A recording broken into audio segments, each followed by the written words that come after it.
नमस्कार, सुबह के 6 बज चुके हैं। आज तक पर आप सभी का बहुत बहुत स्वागत है। आपके साथ मैं हूं चित्रा त्रिपाठी।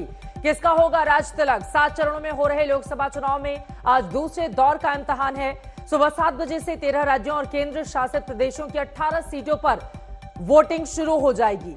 इस दौर में राहुल गांधी समेत 6 केंद्रीय मंत्रियों की साख दांव पर लगी हुई है। केरल की वायनाड सीट पर आज ही मतदान है, जहां से राहुल गांधी मौजूदा सांसद हैं।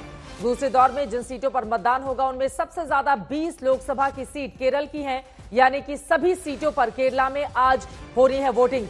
यूपी की 8 और बिहार की 5 सीटों पर भी आज ही वोट पड़ेंगे। तैयारियां पूरी हो चुकी हैं। उम्मीद यही कि आज ज्यादा से ज्यादा तादाद में लोग अपने घरों से बाहर निकले। अगर उनके हिस्से में हो रहा है मतदान तो लोकतंत्र के इस पर्व का भागी बने।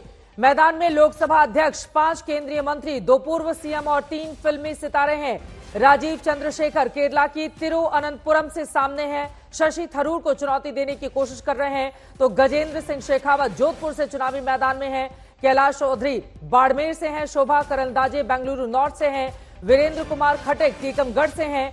भूपेश बघेल राजनांदगांव से, उनकी भी परीक्षा होनी है। एचडी कुमारस्वामी मांड्या से, ओम बिरला कोटा से, ओम बिरला पर भी सभी की निगाह टिकी हुई है।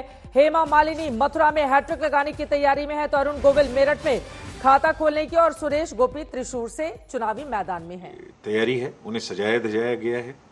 वहाँ सारी सुविधाएं गर्मी के हिसाब से देखते हुए वोटर्स को मिलेंगी, जिसमें पीने का पानी भी है, शौचालय भी है, शामियाना भी है, पंखा भी है। बस जरूरत है कि वोटर्स को अधिक से अधिक संख्या में मतदान करना है। सभी तैयारियां हैं, पीसफुल मिलेंगी, सिक्योरिटी का पूरा इंतजाम है। आज सबको मतदान करने जरूर आना है। सर, जो संवेदनशील इलाके हैं उन सब के लिए जो है किस तरह की तैयारी की गई है, जहां जिससे किसी तरह की बाधा वोटिंग में न डाली जा सके? देखिए, सुरक्षा की परेशानी को निमटने, पहली बात तो सुरक्षा की समस्या कहीं आपको देखने को ही नहीं मिलेगी। इतनी तैयारियां हमने की हैं, मतलब बहुत दिन से तैयारियां की हुई हैं। सारे डिस्ट्रिक्ट मजिस्ट्रेट, सारे एसपी, सारी हमारी teams, paramilitary forces, state police, सब इस बारे में सजग हैं, और वोटर्स भी अपने आप में सजग हैं। तो कहीं से कोई भी अभी तक हिंसा की तो बात है ही नहीं। फिर भी हर बूथ पे फोर्सेज उपलब्ध रहेंगी, आपकी सुविधा के लिए उपलब्ध रहेंगी। खुल के मतदान करने आए, बिना भी किसी चिंता के। बस मतदान के पर्व में भाग जरूर लेना है। जैसे बोलते हैं ना, चुनाव का पर्व देश का गर्व, तो उस गर्व में शामिल होना। तो सर, अभी आपने एक मीटिंग भी ली थी जिसमें आईएमडी और ऑफिशियल से, तो उन्होंने उनसे भी कुछ इनपुट लिया था आपने, मौसम को देखते हुए, वेदर किस तरह गर्मी है, क्या है, वो क्या इनपुट रहा उनका, और उसके हिसाब से क्या कुछ ऐसा विशेष इंतजाम किया गया है? देखिए, हमने national disaster management authority, IMD, इन सबको और हेल्थ डिपार्टमेंट सबको बुलाया था, और अपने सीओ से भी बात की। इसलिए बुलाया था कि कहीं अगर गर्मी की अधिक समस्या है तो हम उसका इंतजाम ज़्यादा कर सकें। तो विभाग ने हमें बताया, मौसम विभाग ने, कि वातावरण तापमान सामान्य रहने की उम्मीद है। और फॉर्चुनेटली, मतलब सौभाग्यवश, पिछले 2 दिन से वर्षा भी हो रही है बहुत सारे स्थानों में, तो वातावरण अच्छा है। और हमने भी बहुत व्यवस्था की है। पीने का पानी हर जगह में है, पंखा हर जगह में लगाया है, शामियाना लगाया है, क्यूज में व्यवस्था की है, कुर्सियों का इंतजाम किया है। हमने सब इसलिए किया है कि हमारे सब मतदाता अधिक से अधिक संख्या में वोट देने जरूर आए, जरूर आए, जरूर आए। हमारा उनसे आग्रह है, अनुरोध है, गुजारिश है, अपील है कि उन्हें आना चाहिए, बड़ी संख्या में आना चाहिए। यानी महिलाओं को, युवाओं को, ओल्ड एज को, सबको आना चाहिए। और आने के साथ साथ हमारा एम्बेसडर भी बनना चाहिए, हमारा इन्फ्लुएंसर भी बनना चाहिए। अपने साथ कुछ ना कुछ दोस्तों को, कुछ ना कुछ साथियों को, परिवार के साथ के लोगों को लेके मतदान देने आना चाहिए। नथिंग लाइक वोटिंग, बड़ा गर्व का विषय वोटिंग करना। आना चाहिए जरूर। तो मुझे उम्मीद है कि आज सब आएंगे। आपसे अपील है कि जरूर वोट दें। मुख्य चुनाव आयुक्त को आप सुन रहे थे। उनकी ओर से लगातार अपील की जा रही है कि ज्यादा से ज्यादा संख्या में लोग मतदान करने के लिए आए, क्योंकि उनको भी पता है मौसम विपरीत है, प्रचंड गर्मी अलग अलग हिस्सों में पड़ रही है। ऐसे में ज्यादा से ज्यादा मतदान हो सके, इसके लिए तमाम कोशिशें और इंतजाम चुनाव आयोग की ओर से किए गए हैं।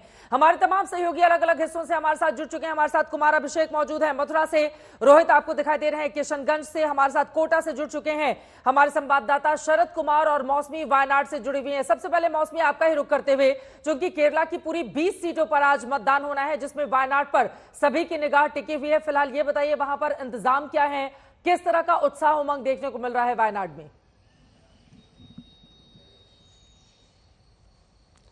नमस्कारम चित्रा, हम वायनाड में हैं और यहाँ पे तो यूं तो ऐसे ज़्यादा फोकस नहीं होता है इस शहर में, क्योंकि दूर आबादी से दूर और जंगलों से घिरा ये इलाका है। लेकिन जब से राहुल गांधी 2019 में यहाँ पे आए हैं उसके बाद जो है पॉलिटिकल फोकस इस पे शिफ्ट हुआ है और हमने देखा कि किस तरह से एनी राजा और के सुरेंद्रन राहुल गांधी को वायनाड में चुनौती दे रहे हैं। राहुल गांधी दूसरी बार अपनी किस्मत यहाँ से आजमा रहे, तो जाहिर तौर पे तैयारी भी जोर शोर से है। और यहाँ पे हम लोग एक पोलिंग बूथ पर है हायर सेकेंडरी कॉलेज में वायनाड में, जहाँ पे मॉक पोलिंग चल रही है, पूरी तैयारी की जा रही है।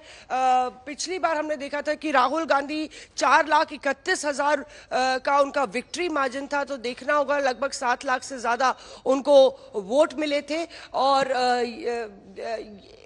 40-50 हजार का फर्क हर एक जिले में राहुल गांधी की विक्ट्री मार्जिन में था।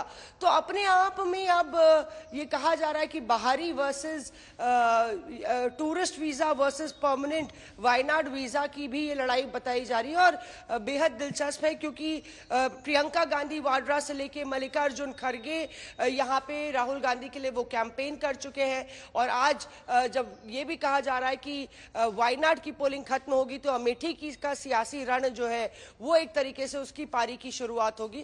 पर इसके मद्देनजर वायनाड के जरिए कांग्रेस पूरे केरल की राजनीति को भी साध रही है चित्रा। ना सिर्फ वायनाड में, उनकी उम्मीद यह है कि राहुल गांधी के रहने से 20-on-20 उनको केरल में भी मिलेगा। और पिछली बार 20 में से 15 सीटें जीतकर यकीनन कांग्रेस पार्टी ने अगर 52 सीटें जीती थी तो उनमें सबसे ज्यादा योगदान इसी केरल का ही था। वायनाड में उतरने के बाद वहां का माहौल बदल गया था, लेकिन इस बार की स्थिति क्या रहती है ये देखना बेहद महत्वपूर्ण रहेगा। अपने और भी सहयोगियों के पास चलेंगे, लेकिन उसके पहले दूसरे दौर के रण के लिए नेताओं की ओर से जबरदस्त प्रचार किया गया। मुद्दों की भी अलग अलग वक्त पर समय के हिसाब से बारिश हुई। प्रधानमंत्री नरेंद्र मोदी की ओर से विपक्ष पर क्या आरोप लगाए गए और विपक्षी नेताओं ने क्या जवाब दिया, सुनते हैं राहुल गांधी और प्रधानमंत्री नरेंद्र मोदी को।